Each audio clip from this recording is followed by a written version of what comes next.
Welcome, everybody, to another fantastic episode of the podcast by the Sons of Technology. And listen, everybody, you know, we've changed the format of the show a little bit into encouraging you to watch this live and to come in with your comments, but also to really continue to engage with the content beyond these episodes, because we're only doing one a month for this, this 6 months time span for right now, because we really want to dive deeper into topics and really get audience and group participation. So this is the first time we've seen each other since the holiday season. So I want to say, it's great to see you, Kyle. It's great to see you, Roland, Bradford. It's always great to see you. We have a great group here to talk about a topic that is on everybody's minds, and that is sub shortages, teacher shortages, being out during this time of COVID. Well, I guess it's just normal times now, since it's been 18 months, nearly 2 years since this all started. And we're just unwrapping the COVID present that was delivered to us before the holiday season. Just a lot of things to talk about. And I want our listeners to know, by all means, we are not 100% experts in what we're going to be talking about. We are educators like you who are hearing things, who are talking to friends, who are talking to districts, who are in the thick of things. We want to kind of piece together a story and a narrative for you, and then postulate on the whys and how we can come back from this.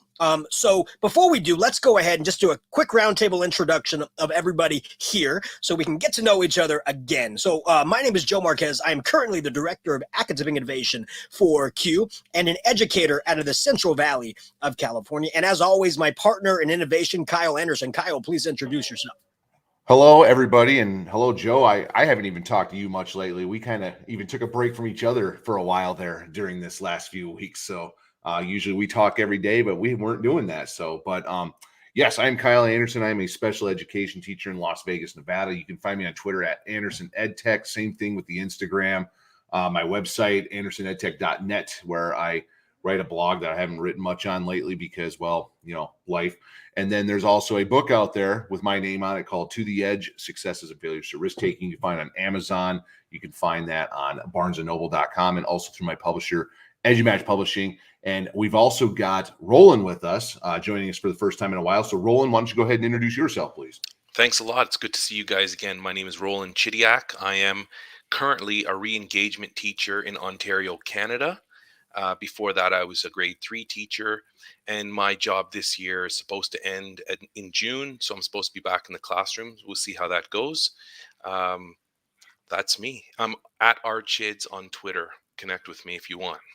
Awesome. We're going to dive deep into your position also, because your position was created because of the COVID pandemic. So we're really going to dive into how that was created and your transition out of the classroom. And Bradford, you as well. You were in the thick of things and now you're in a new position. But please, Bradford, introduce yourself to the audience.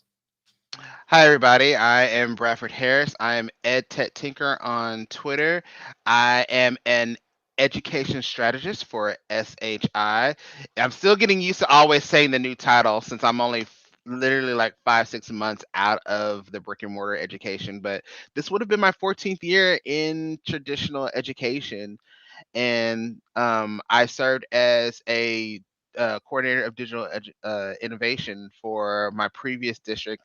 And so now I basically do the same job, but I evangelize what I love to do across the country. So I'm really excited. I still talk esports. I still talk STEM. I still talk innovation, but now I just do it on a more global scale. Yeah, and one of the great things, right, about your position, Bradford, is you're like an EdTech TOSA, but for a lot of people instead of just a small group. And so your input, your insight into what we're going to be talking about today is going to be important, because you're hearing a lot of things from across the country, not just in Texas where you're based out of. And Kyle, you're out of Nevada, so we're going to be able to hear a lot of what Nevada's doing, and Roland, you're out of Canada, so we're going to be able to hear what's going on. So we have a lot of really global perspective of different things that are happening. But I want to put together kind of a narrative for our conversation. Like many of us, I've seen the news articles. I have talked to friends in education. I have talked to district leaders in education. And there's a variety of things that have happened. I've tried to piece together a timeline um, as to why there are certain problems propping up today. Problems such as teacher resignations, teacher retirements, sub shortages, teachers feeling just having this anxiety in the classroom right now. A lot of things that are happening, and they all kind of build upon one another. So I want to put together this narrative for everybody here, and I want to hear your thoughts on it from what you've heard, from your experiences, from you leaving the classroom. So I'm going to put this together. So here we go. So we had in March of 2020 an emergence of the COVID pandemic, and schools, not only in Canada and the United States, but many places, shut their brick and mortar and went to distance learning. And so teachers who may have dabbled in technology or who have used a lot of technology, but in a face-to-face setting, were then forced to transition to a different ball field, a different playing field to try and engage students. And some teachers were able to really adapt to it. Others struggled to adapt to it. Others really struggled to adapt to it. And that's going to be normal, right? I mean, I want people to understand it's not the teacher's fault either.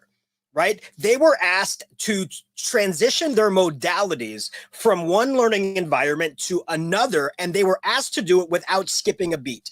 That is almost like asking LeBron James to quit basketball and tomorrow start playing quarterback for the New Orleans Saints, right? It doesn't matter that he's an athlete. It doesn't matter that he's very successful in the sports arena.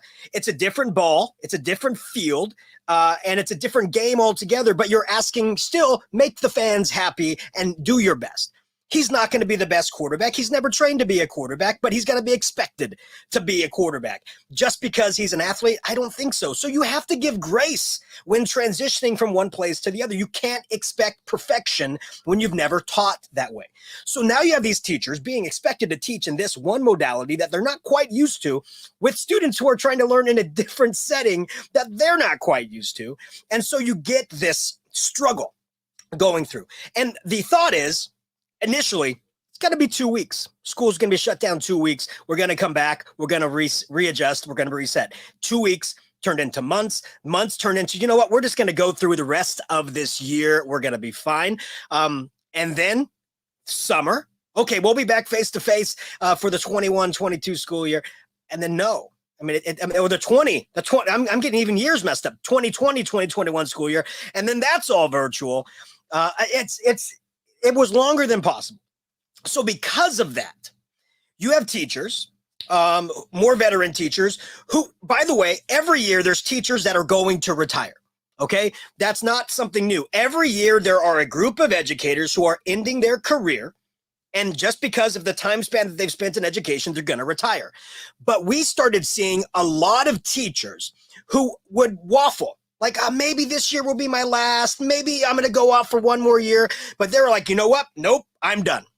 They weren't waffling anymore. They said, I'm done after this year. So not only did you have the normal amount of teachers who planned on retiring, but the teachers who waffled in the direction of retiring. So you have a larger group.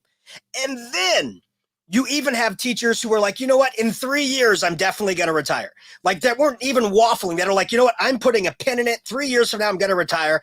They spent that 2021 year. I'm like, nope, I'm going to retire a little bit earlier. I'm done. I'm looking at what I have into the system, and I'm just done. And so you have teachers in 3 different spectrums of the retirement circuit saying, I'm done. So you have this large amount of educators who are retiring. Now you have teachers who are expected now to take over for those leaders, because a lot of the veteran teachers are the leaders of their departments, chairs of different aspects of the school district. You have now these new teachers who are being moved up to those more leadership positions that weren't expecting to be moved up yet. Maybe even kind of cajoled to take those spots because somebody needed to. And now not only do they have to do their work in the classroom and learn how to do a different modality of teaching, but now take over the leadership aspect of those teachers who retired. That's now putting this extra strain on the teachers who are usually the mortar of the bricks in the school, right? But now we have to deal with not only shifting to the new leaders moving up, but also bringing in new teachers to replace all the retirees. Right? Even more than there were before. And so where do you usually go to bring in new teachers. Your sub pool, right? The teachers who've been subbing, going, I'm testing out the waters. Maybe I want to be a teacher. Maybe I don't know. They go to the sub pool, but then they go, you know what? We need to bring you in. We're going to give you emergency credentials. We're going to emergency bring you in. You're going to now be a teacher. So now you have these teachers who are brand new, and they're being asked to teach in a virtual setting. And maybe if they went to college, they weren't taught how to teach in a virtual setting. And the teachers that are trying to train them to teach in a virtual setting just learned how to teach in a virtual setting themselves. And so they're like, I don't know what to do. I'm trying to do it. And so everybody's just trying to learn, right? And so now you have these new teachers, and now you don't have subs because you pulled from your sub pool. And so now teachers teachers get sick besides COVID, right? Teachers who are getting sick, teachers who are having children, teachers who need to take time off for deaths in the family, teachers who need to take time off, and you can't get subs. Teachers who are testing positive for COVID, right? And being asked to stay out for 10 days. Now you have whole staffs that are going out. You can't bring in subs. And so now you have teachers who normally have prep time and need the prep time for sanity being asked to get rid of their prep time and cover for a class that isn't theirs. And now they're like, it just builds and builds and builds and builds to the point where it's just so frustrating, and it's just mind-boggling. Now, I want to hear from you guys. Does that build up? Does that scenario? And again, I'm piecing together all of this from what I'm hearing from districts across the United States. Does this sound like a talk track of why we are where we are? And as we go through, I want to hear your experiences, what you've heard from your teachers. Roland and Bradford, I want to hear from you about the positions that you're in, why you left the classroom during this time. Was it an easier decision because you were just the same way going, this is just something I need to get out of right now? Or this is a thing I can use to help? Or, why was the change maybe easier to make during this time than before? I want to hear about that. But also, I want to hear about your thoughts on how we can now lay the groundwork of getting more teachers into this profession, and how we can encourage more teachers to utilize the strategies of distance learning in a face-to-face classroom, just because a lot of it is good teaching, is good pedagogical shift to get insights into student understanding and engagement. How can we encourage teachers to not look at all this stuff as just, I put it in terms of, what was a game changer and what was a lifesaver? What was used during the pandemic just to save your life for that moment, and then once you're back on land, you throw the lifesaver away and never want to see it again? And what was a game changer? Like, I cannot go forward and teach without these tools now because it changed the way I see education. So what do we see as the game changers versus lifesavers, and how can we encourage teachers to keep moving on with the game changers and not think of them as lifesavers? I know that's loaded, but it's a loaded topic today, and we're only doing this once a month now, so there's going to be a lot to talk about. So I want to hear now from you guys. What do you think about that talk track, that story I laid out on why teachers may be feeling overwhelmed right now, and why we have a sub shortage, and why we have early retirements or early resignations, and why we have transitioning out of the school system into a different kind of system, and where we are today, and how can we fix it going forward? So if anything like this ever happens again, we have teachers that are at the ready to take over. All right, ready, go. Now, we've got a lot to talk about already, and I'm actually going to add a fourth dimension to your retirement and shortage issue a little bit. Perfect. During this time, you had a lot of districts around the country freaking out about finances, which was not new to the pandemic. But when the economy crashed out due to the pandemic starting in March of 2020, that meant tax revenue streams crapped out as well. And in preparation for down the road, because these aren't things that are in real time, tax revenues and budget proposals and projections, everything are things that are planned years in advance.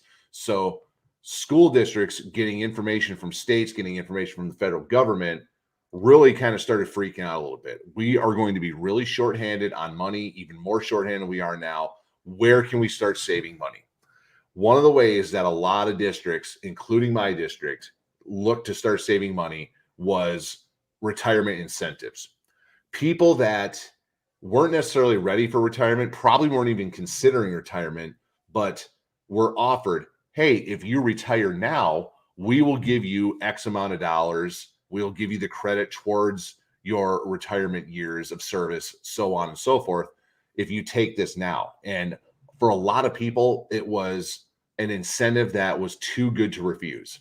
So an assistant principal at my school was, I believe he was in year 28. So he still had a couple of years to go before retiring, but he was one of the people that was offered this incentive. And again, one of those deals too good to be passed up. So he took it, retired, and now, as far as I know, he's enjoying his retirement and collecting a full pension.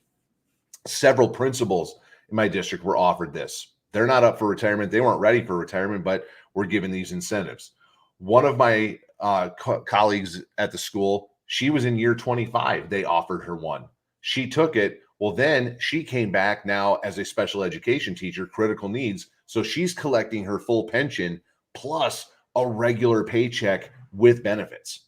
So a lot of districts did this around the country in order to try to save some money. But now what it's doing is it's causing more of a shortage because you had so many people that retired or offered these buyouts and everything, and that just exasperated the problem more. So the three things that you offer, Joe, all very valid, all very true. This is just a fourth one that contribute to that as well. And again, I work in a district that has over 20,000 teachers, 310,000 students. We're the fifth largest in the United States. So I definitely see it here because we're so big. But I can imagine that it's happening in other districts around the country, and it's affecting us very much so.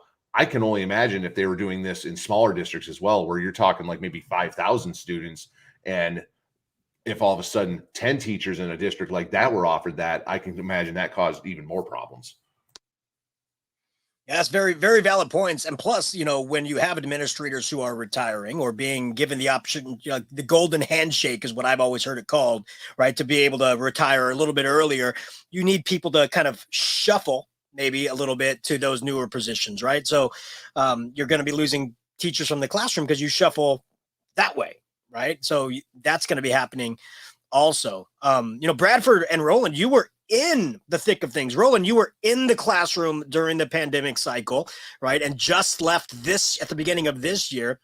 Bradford, you were more at a district level, being able to oversee what was happening, especially at the tech level, trying to get teachers up to par and answer questions and calm people down with situations. And then you left at the beginning of this year, I believe, for a different position. I want to kind of hear your stories. Roland, I want to hear you start because you were in the classroom with littles.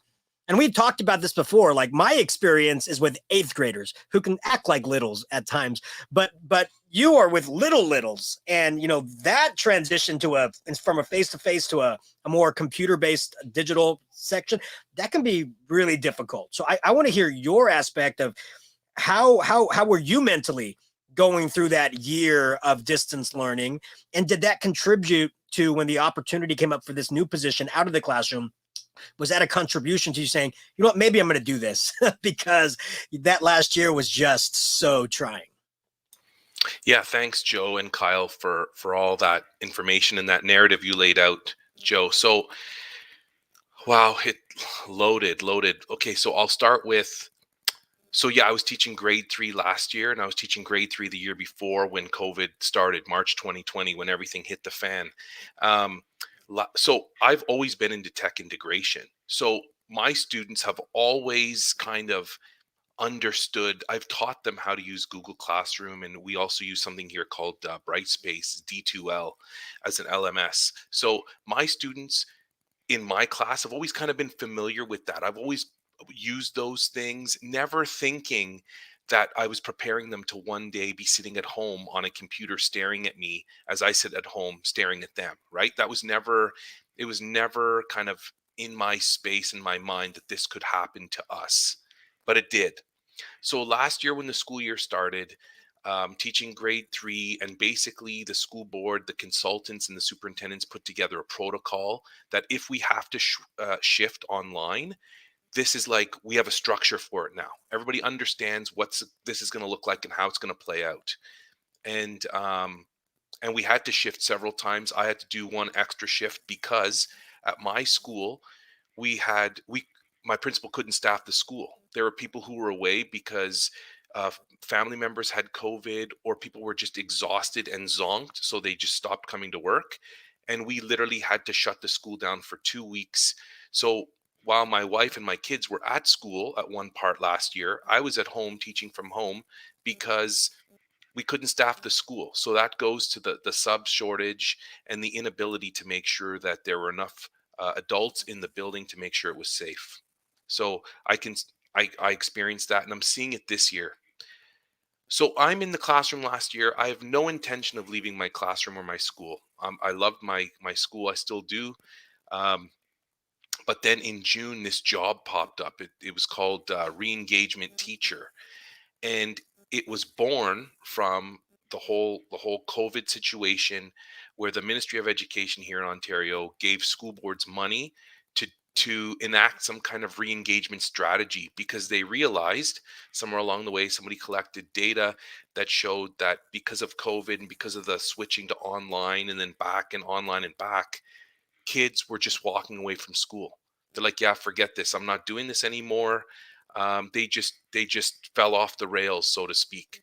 So my school board, they took the money, and their re-engagement strategy was to hire 2 teachers to act as re-engagement teachers and a social worker to be the re-engagement social worker, because we understand there's lots of mental health layers. There's lots of other concerns, not just COVID, but people who are racialized, people who are low income, people who are special education. All these things come together and cause these students and these families to step away. So they hire us, and our job is to seek out these students and to find ways to bring them back. And we've been using all kinds of strategies and building amazing relationships with people to have them step back into the education world. Well, now in Ontario, we're back online. And so my job, I suspect, is going to become 10 times harder. And I suspect there's going to be many more referrals made to my team, because we're already, like, most of my kids on my caseload, I can't contact them. I've been texting them, I've been calling, I've been emailing. In their mind, we're remote again, and they're not buying it. They're like, I'm out. And so my job, I guess, as long as we're online, is to try to find these kids, reconnect, and bring them back online to say, hey, just step back in with me at the very least, and we'll figure the rest out. So we're kind of reliving why my job came to be. It's a 1-year position. Who knows? Maybe the ministry will say to the school board, we have more money because COVID's not gone away. So we're going to need to keep doing this. But I had no intention of leaving the classroom, no intention of leaving my school. But this position was it was the perfect storm for me to get to work with kids one on one, to get to use some of my counseling skills to help kids out, to be able to teach kids from grade 7 to 12, no matter what course they're taking, to work with guidance counselors and principals I've never worked with, and travel my district and go to these different schools. I thought it was going to be an amazing experience, and they were going to hold my job for me at my elementary school. So I had nothing to lose. I only had this challenge in front of me and a lot of cool things to gain. So I jumped into that. Before I stop, because I know I don't want to talk too much, and I'd love to hear what Bradford's experience has been, I want to talk about retirements for a second. So sub shortage in my district is it's out of control. Like, people come into the school, they were coming into the school, they do the work for a couple of days and say, "Yeah, I don't want to do this. This is crazy. I'm out of here." And then and that never happened when I started 20 years ago. 20 years ago, if a principal called you and said, "I have a job for you," you said yes, and you were in there and you did whatever you were told in order to get your job. Now principals are calling, and people are like, yeah, I'm not going to take that because I'd like to get something closer to home or whatever, and they're just waiting for the perfect job. And we're in a position where we can't just say to them, that's not how it works. It certainly is how it works, or at least it appears that way.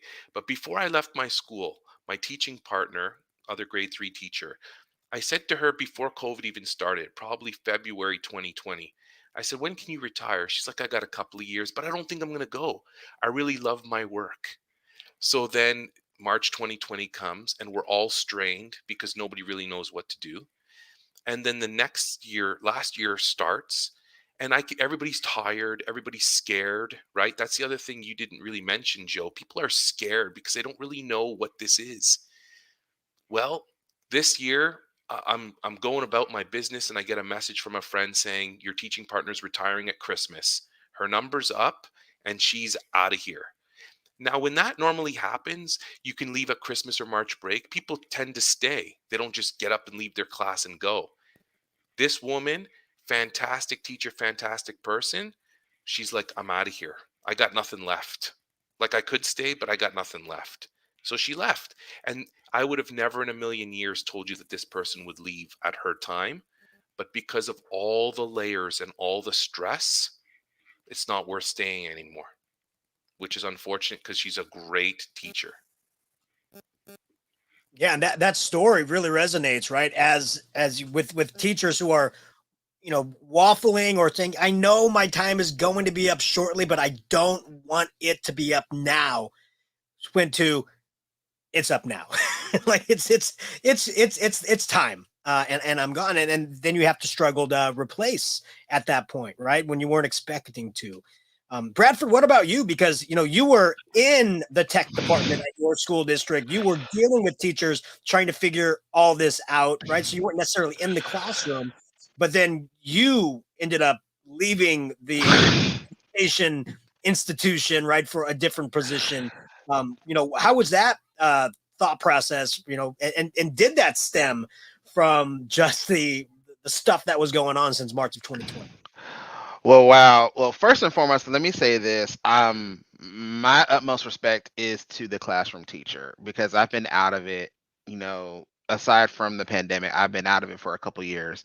So the heart is the classroom teacher. I don't the principal, the superintendent, whatever. My heart is always with the classroom teacher because that they make mountains move. That's just me being honest. But I'm listening to the story and I can just remember. Now you have to remember from my perspective, let's go back to where before spring break of 2020 and something was about to go down. You don't know what it is. You have your leaders coming in saying, you've got to plan for X. Now you're talking to tech people. I will never forget, I'm in a room and they're saying, you know, take everything with you. We're like, what do you mean take everything with you? Just bring your stuff home now. You see my room, you see my space now. I'm one of those people where I'm not taking everything with me. Whatever I need, I have it at my house. So I'm not going to take everything. And they're like, take everything with you because we may have to plan for X. And I'm going, okay. And so the lazy person me thinking, oh well, we got 2 weeks of spring break. It's gonna go away. That's what everybody else thinking. Like, okay, instead of a week, you got 2 weeks. We're gonna really rest and recuperate. This is gonna be great. So I will never forget. Now I have two kids who are out of K-12. Um, my friend was taking her graduation pictures in Austin, and I get calls, text, Google chat questions, and I'm in this group text about what we have to do to plan. And I'm just looking at my child, and she's smiling, taking her senior pictures and all this stuff in Austin, and I'm going, oh my God. And the conversations, I'm talking to people as I'm driving back home from Austin about what my team has to do tech wise to plan for this. And I'm going, oh my God, oh my God, oh my God. Well, my daughter, if I want to paint this picture for you, my daughter has already been in virtual school for the past 3 years. So when this went down, I'm going to tell y'all, teenagers are the very honest people that you will ever meet. So when I look at her and say, well, well, have y'all thought about anything? She said, Dad, it's a Tuesday. I wish you guys the best of luck. She told me that. Good luck. Good luck with that. I'm going to go to my room and class has started. It's Tuesday. Good luck. And I'm going, are you serious? She goes, yeah, I'm serious. Good luck. And so because she's already been in it, she's a virtual student. This is her life. And so there's her that's already virtual student. There's me who's planning for a district with my team. And then there's my son who goes to traditional brick and mortar because virtual wasn't his thing. So he's being pushed, and y'all see my face. my image. He's being pushed into this because for him, his perspective is just because I'm 16, 17, and you think that I'm into technology, you're gonna push me into it. My internet and these are from the mouths of him and other people that I've talked to. My internet, my social media, my technology, that's my stuff. That's my time. You're not going to tell me what to do in that space. And I'm looking at him and I'm just floored because he's very serious about what he does on his time. And then you have my wife. My wife is the parent trying to navigate the children, the coach who is in the space. Now we forgot about that layer, you guys. The parent who's trying to learn how to navigate into this space. Well, thank God she has a husband that's in tech. Thank God, Mike. There are kids who are already kind of tech savvy in this, so that's not the issue. But the issue that I'm thinking is parents who don't know how to navigate through this, kids who don't know how to navigate through this, and so that was hard.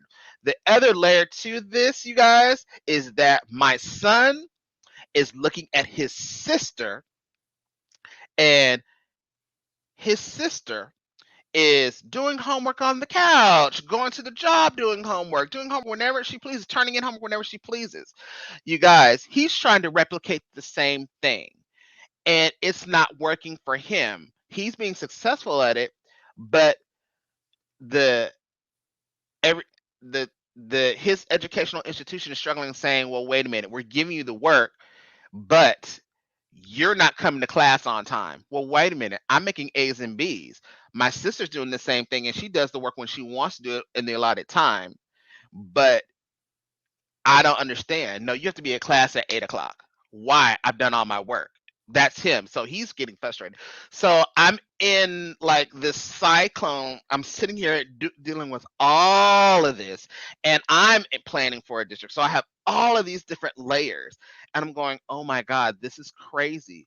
So I'm learning from different angles, and then I'm hearing teachers saying, number one, either this is great. Number two, this is crazy. Number three, when can I get back? Because now the online world is bleeding into my home, and which I thought I would never hear because Joe, y'all guys know me. I am pro tech. Hey, this is great. This is awesome. We're remote learning. Isn't this cool?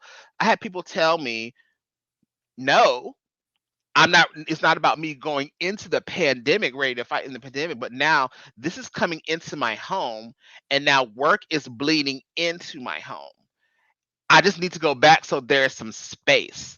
I need work to be work and home to be home. But there's some issues because what are the leaders saying? What's the plan? What are we doing?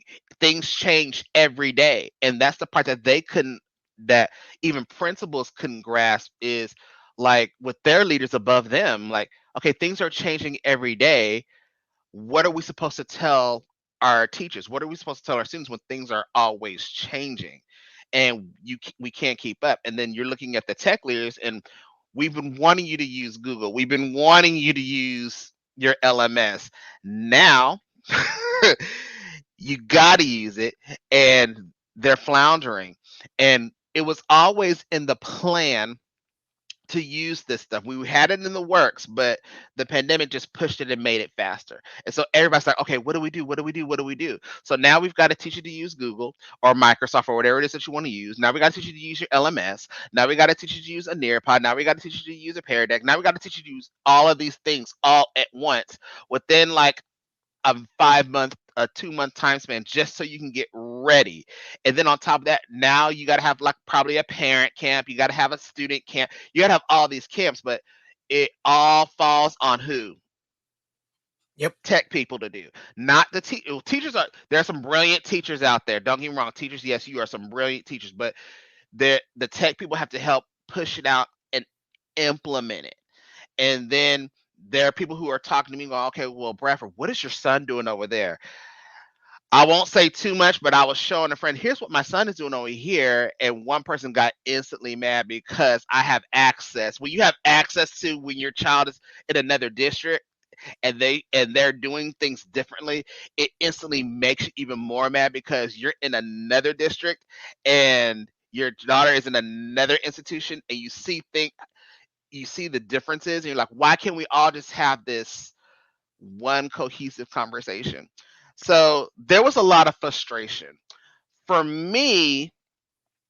Again, in these past 2 years, it wasn't about me running away. It wasn't about me escaping. And Joe, I've had these conversations. It was a big revelation because my kids were graduating. I had 17, 18-year-old kids who were graduating.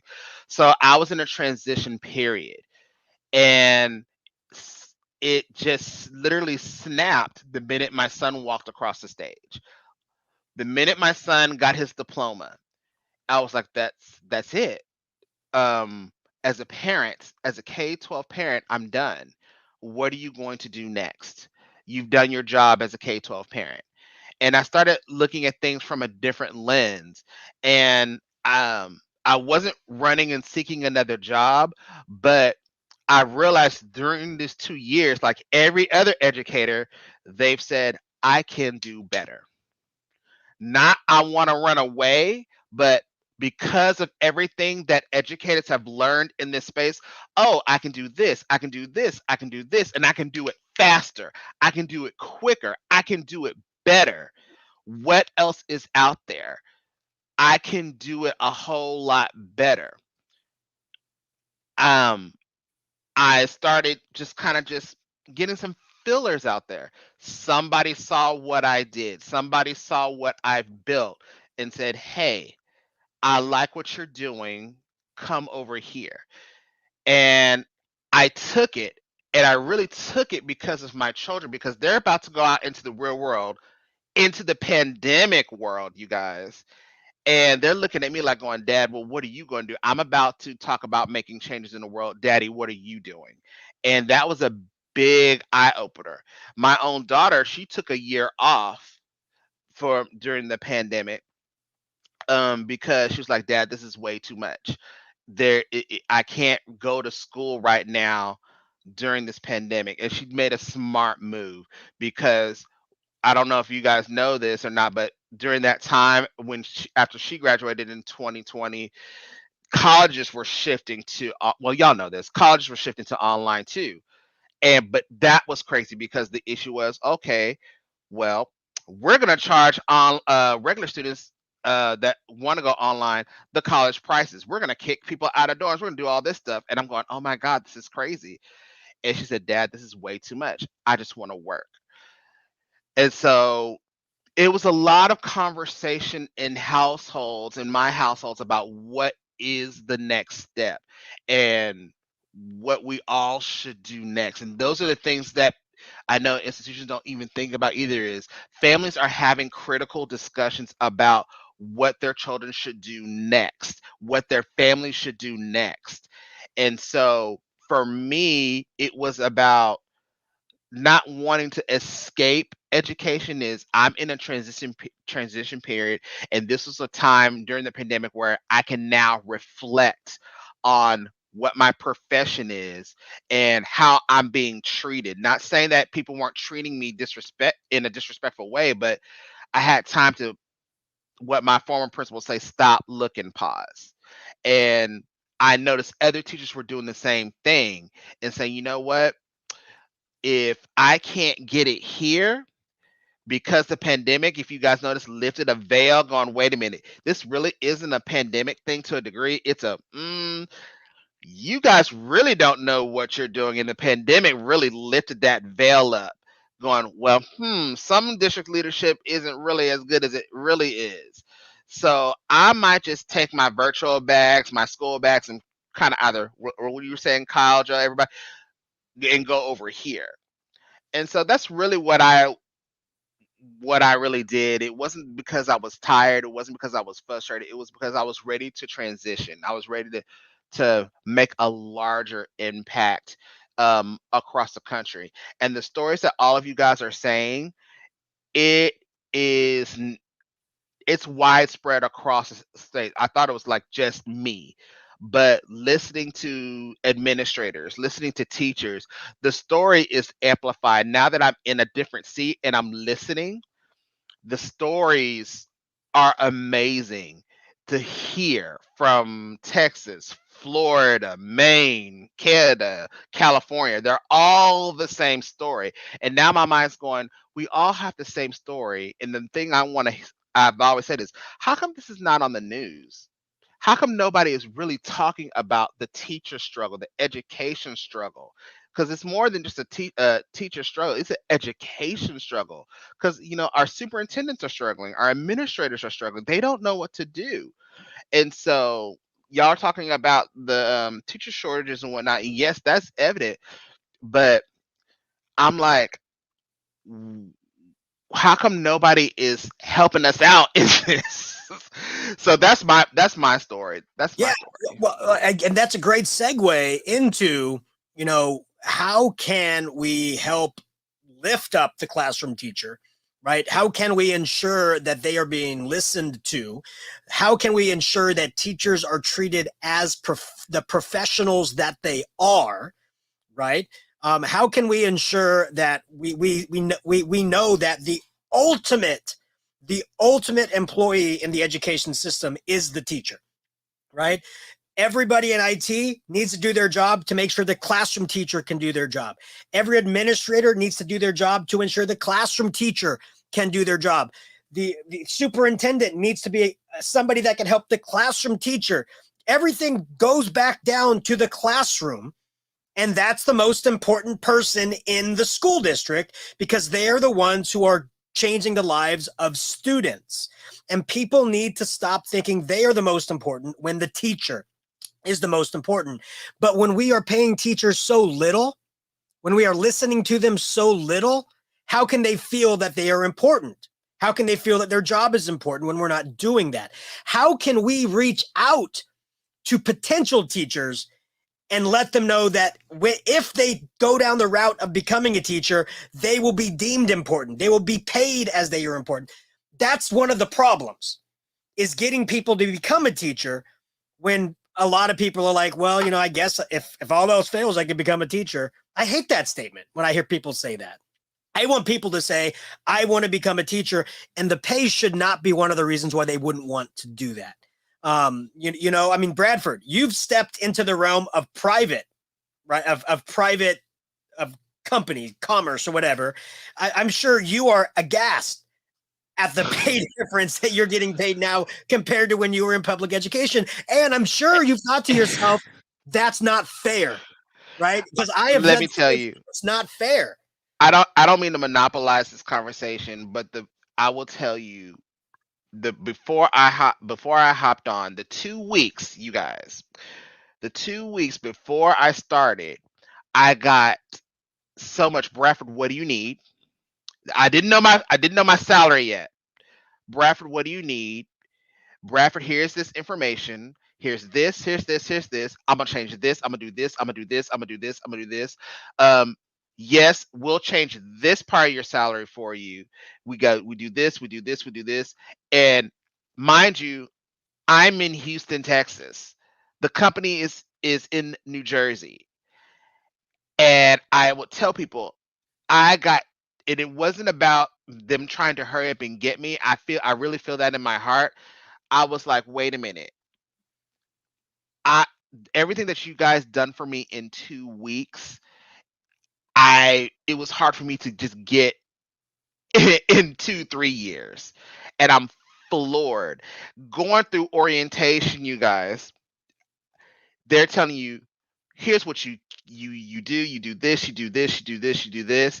And I'm trying to force things that I need to do. And they would say, Bradford, that's going to come later. But I want to do this is nope. Here's everything that you need to learn this for right now. And you'll get the email as soon as the call ends. And I kid you not, as soon as the call ends, there's the email. And I'm like, I'm floored. I've never seen anything like this. And people would ask me every day, so what is that like? I said, it's about value. It wasn't, yes, the money is great. I'm not going to lie to any of you guys. But what I saw at the end of the day was the value, how much they value me and how much organized things were, and how much that, hey, if I want to do a project, Joe is assigned to this. Ryan, you're assigned to this. Kyle, you're assigned to this. And I don't have to do everything. And that was a hard pill for me to swallow. Joe, you remember I've had these conversations with you. Like, I'm trying to put everything all into one place. And when I get here, they're like, Bradford, you don't have to do that anymore. You guys, when work is done for me, work is done. 5 o'clock, have a great day. And I don't hear from anybody anymore. I'm like, I've never seen anything like that.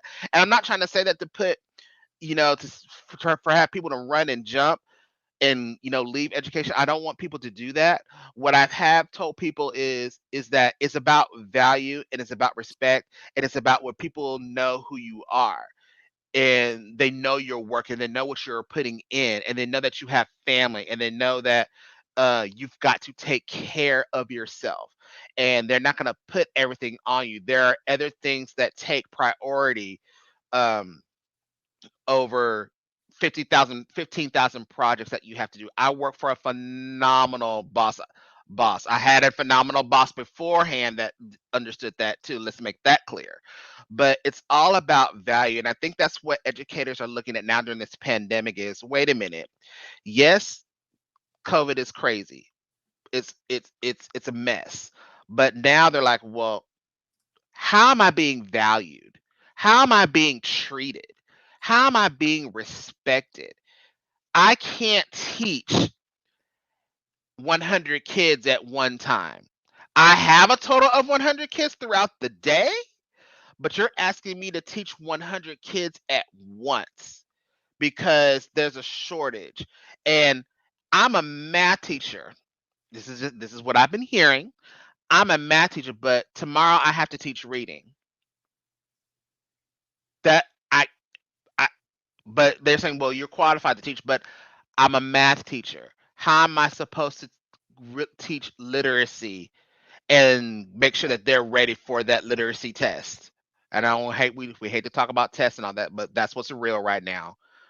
How do I do that? How am I supposed to be that effective teacher if I've got to teach 100 kids at once? The latest thing that I've heard last week or this week was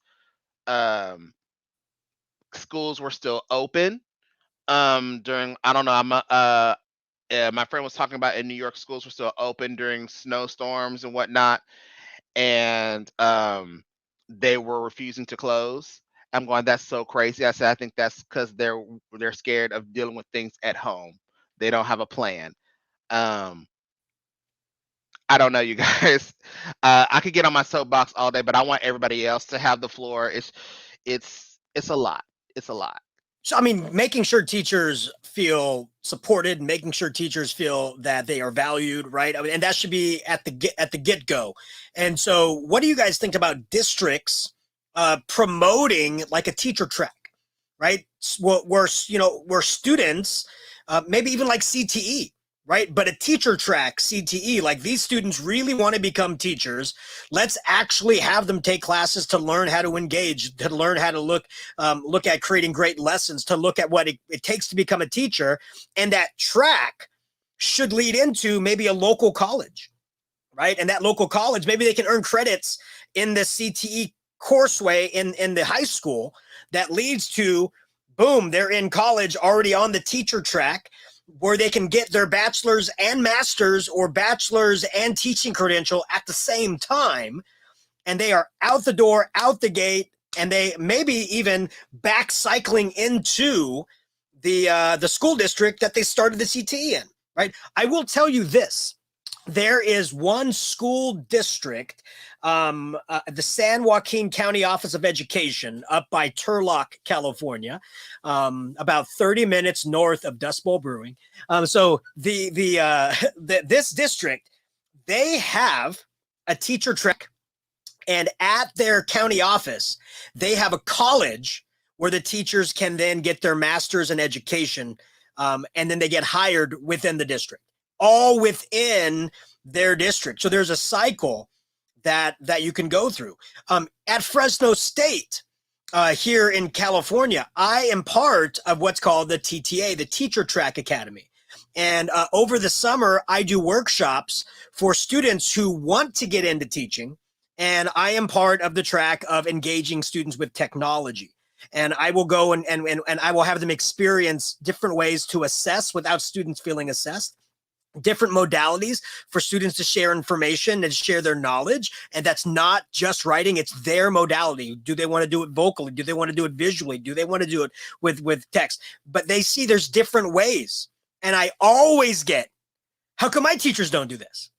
Right? And I tell them, because it takes time to change and you're already in that process, you have to showcase these differences. And by knowing them now, you're already at a level that can lead you down this different track, just being aware of it, right? And then also part of Fresno State is they have outreach towards students in bachelor's degrees, outreach saying, hey, have you considered getting a teaching credential? Like if you're going through a bachelor's in biology, hey, all you need is a teaching credential now, and you can teach biology at the high school.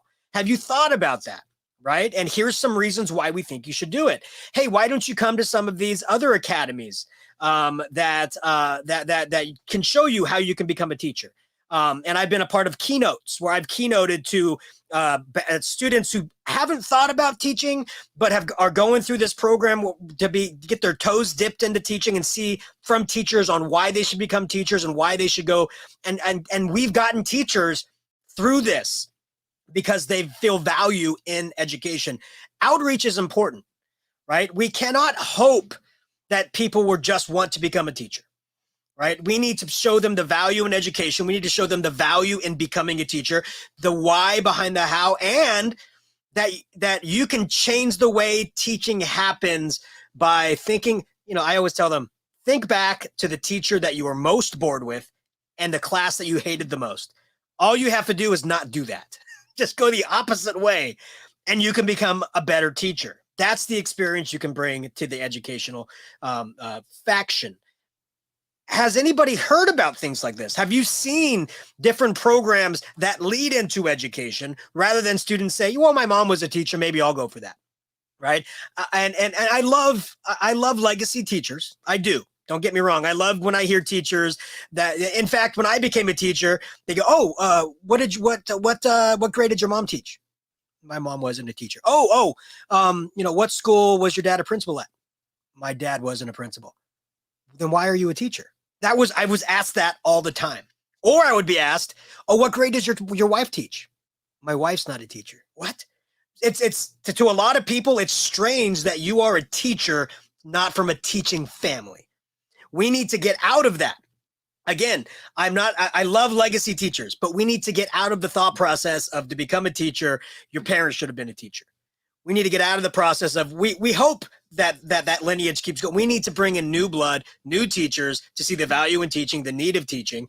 And Bradford, as you had said, showing teachers they are valued and paying them what they are worth will also help entice more teachers coming in. We shouldn't be begging for teachers. People should be begging to be teachers. That's the difference, right? Kyle, what about you? I know that you are near a college, right? You were in both of your places. You were near a college in Nevada. Is there anything like that up in the, for the different colleges that you're around and in your district? You have a large district. There's got to be some kind of teacher track that you've heard about, right?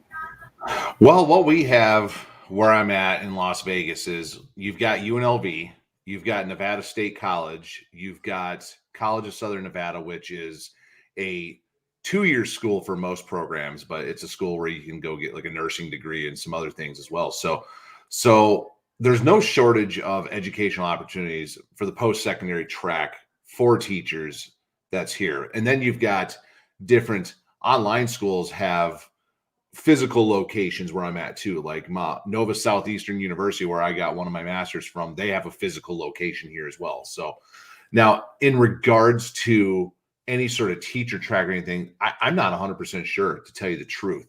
I know that there are high schools throughout the district, mine included, that have programs like curriculum for high school students to where they can start exploring a teacher track for down the road. So at my school, it's called the TEACH program, which I'm not 100%, it stands for something, but I'm not sure what it stands for, where students starting freshman year, if they're interested in potentially becoming a teacher down the road, they can take these classes and then they will eventually get credit through UNLV for taking those classes that are here. And then my previous school a few years back, Tech Academy, we had an education program where it was the same kind of deal where they took classes to almost like your intro to education classes that you took usually like first or second year of college. They were taking those in high school and then getting credits for transferring into the college of their choice down the road, whether it was at UNLV where the credits were coming from, or they could transfer them to the University of Nevada in Reno or other places down the road. So beyond that, I'm not 100% sure what else is out there. So the biggest thing that I'm seeing here is that my district, again, yes, it's huge. Every year we start the year in my district short anywhere from 800 to 1,000 teachers around the district. And they are always in critical needs areas, special education, math, science. It's always in those areas. So there's always that issue. Luckily, we can get people hired mid-year a lot of times because of different alternative route to licensure programs, or when UNLV, Nevada State College, graduate in December, you've got kids that they're freshly out of college in December, they can start in January. So one of a family friend of mine that I've known for many, many years, she just graduated a few weeks ago and she already has a teaching job here. So that's a good thing. But compounding the fact that it was already an issue where people were up and quitting in the middle of the school year. Well, right now that's happening even more. People are just done. They're just quitting in the middle of the school year. So anytime you have one kid graduate in December and take a teaching job in January, there's probably 30 more positions that opened up in the meantime because of that. Well, then in my district too, I found this really strange when I first started here 17 years ago, and I still find it strange that whenever a position comes open for an administrator, like a middle school dean or an assistant principal, they will pull people out of the classroom maybe in a random Tuesday in October to fill that position. Now you've got a teaching position open. So they're not even waiting until, say, the end of a semester at least to give time for preparation to find a new hire for that. So I find that very strange that that's the way it works. And where I grew up, if a new principal or a new assistant principal came in, it happened at the beginning of the school year. It wasn't, in April or something like that. It was, I find it very strange, and I could talk about it for a while and still be completely confused as to why my district runs it that way. So, well, then the other issue you've got, we've talked about these sub shortages where for years, my districts around the country, districts around Canada, around the world, I'm sure, they don't value substitute teachers the way they should. So pay for substitute teachers, I don't know what it is now, but I know a few years ago, it was $90 a day for just a regular school. Some schools, depending on where they were at, or maybe some of the concerns at those schools, they paid subs $110 a day. And then if you became a long-term sub where you were going to be in that position for several weeks, instead of 110 a day or 90 a day, you get paid 120 a day. So the motivation to basically come in and I hate saying this, but I'm going to basically be a glorified babysitter. What's the motivation in that? The pay is terrible. And a lot of times you're going to be coming in and dealing with kids that they're probably perfectly fine when they're in with their regular teacher. But when the cat's away, the mice are going to play, as that old saying goes. Why would somebody want to come in and basically deal with all sorts of issues for that little of pay? Well, now throw in the COVID issue as well. Why would somebody walk into a classroom and deal with potentially getting sick? Why would they walk into a classroom where kids that have not been in school barely for a year and a half and quote unquote forgot how to do school, and now there's all sorts of other concerns with behavior and engagement, whatever. Why would somebody be motivated to go in and do that? So a lot of people aren't. And then on top of that, you've got all the people that have retired. You've got people that are out sick. So there's so many layers contributing to why there is a sub shortage, that there isn't just one fix for it. We could say right now, tell you what, we're going to start paying subs $200 a day. Sure, in the beginning, a lot of people are going to sign up to do that. Wow, $200 to just go in and do 6 hours of work. Cool, let's do it. Okay. But then when people start getting sick, or when people realize that I don't want to deal with people acting like fools on a daily basis. And I hate saying that. I'm not trying to paint all students as being a bunch of fools whenever there's a sub or something like that, because that's not the way it is. But that's how the job is painted sometimes.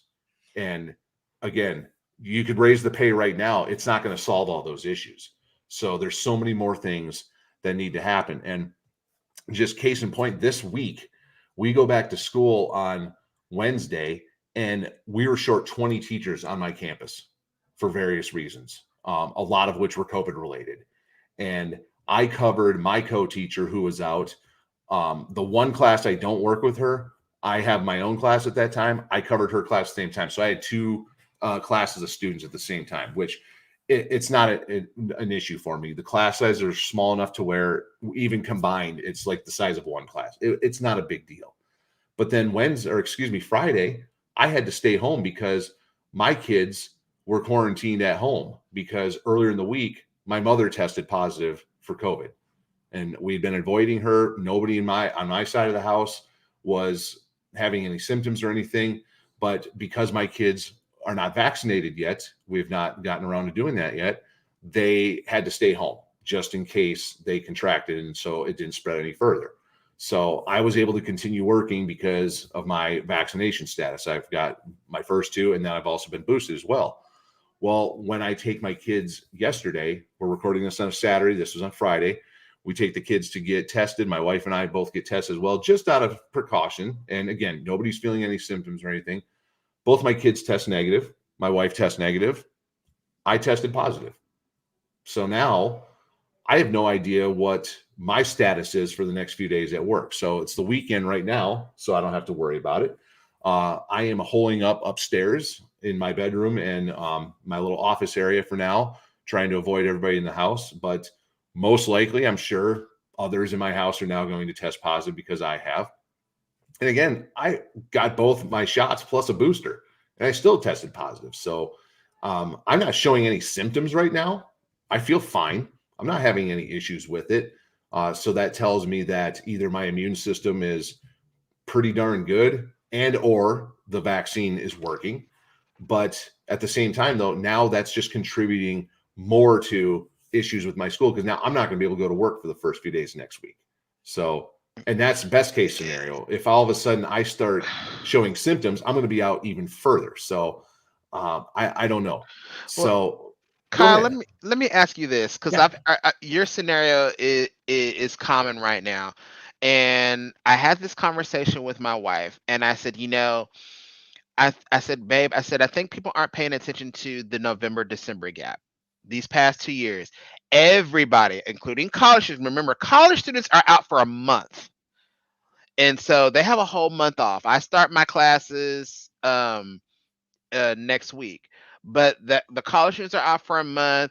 You have Thanksgiving, you're out for a week. Christmas, you're out for 2 weeks. So you have this, like, from Thanksgiving to January, where you have a lot of people who are just out and about.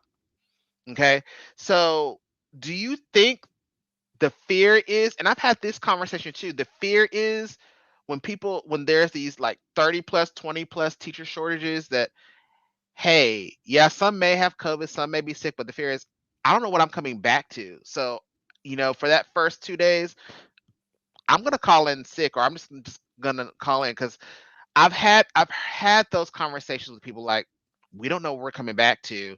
Either I'm going to quit, or I'm just gonna call in for the next couple of days, because um we don't know what the plan is. They just want us to flat out come back and just get to work, have our teacher work day, have our just start school day, and we have no idea what we're coming back to. So do you think a lot of that is what that is too? I don't know. I mean, I don't want to discount it.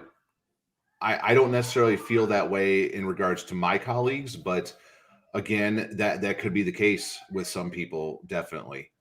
So that just contributes more to it. And I had that feeling going in. So with the new strain, this Omicron strain right now, they're saying even people that are vaccinated are contracting it and testing positive. And luckily, it sounds like with this strain, that sickness is a lot less severe, and you're not seeing hospitalizations or deaths like you did with previous strains or whatever. So part of me was under the whole, it's probably going to happen, so maybe we should just get this over sooner or later. I mean, that's not me saying let's like the old chickenpox parties back in the day. We are all of a certain age here where when a kid in your class got chickenpox, guess what? There was a sleepover a few days later with everybody else so they could get the chickenpox pretty much. So I'm not advocating for Omicron COVID party by any means, but it almost feels like that though with the way things are at this point. So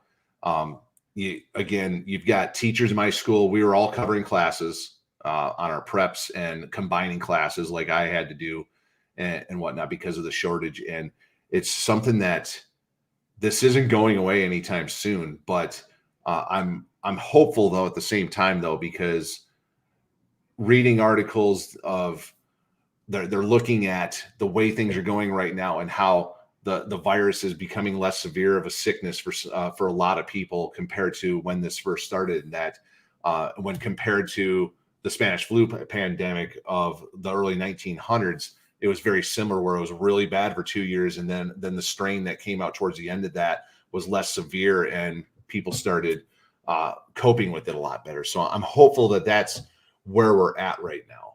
But even when this goes away, I don't think it's going to solve the problems that we've talked about here with teacher shortages, Right. with substitute shortages. There's a lot more issues at hand than just the pandemic at this point. That's the part where I was really concerned because, like I said, my kids they're out of it, and I look at kids who are going into kindergarten. Joe, I always think about your kids all the time, and I go, they're walking into this. This is their life. I don't know how long this is going to be, but the pandemic out of it, they're dealing with, Mr. Joe is their sub teacher. They're not their teacher of record. They don't know anything about literacy. They're just teaching right now.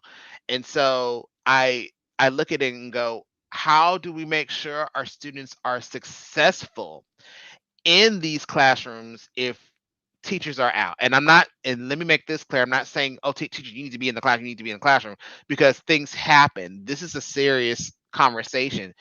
Teachers are scared. Teachers are getting sick. Teachers are, there are teacher shortages, and teachers have to cover classrooms.